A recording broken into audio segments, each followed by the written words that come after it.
Hey YouTube, this is Sydney. Alright, so I'm back. It's been like 2.5 to 3 weeks.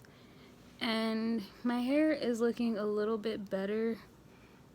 It's like curling up a little bit better than what it did before. In the last video it was just like, but yeah.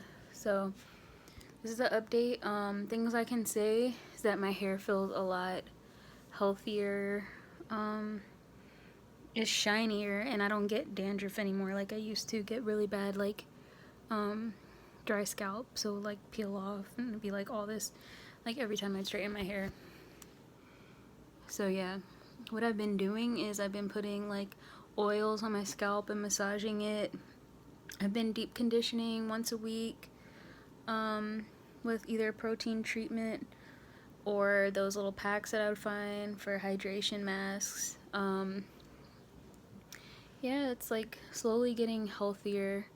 It is definitely getting shinier. Like when it dries, which I will make a video of my hair dry because this is just wet. But it looks a lot better than last time. Last time it was just really dead. So, I mean, I guess slowly but surely it's coming along.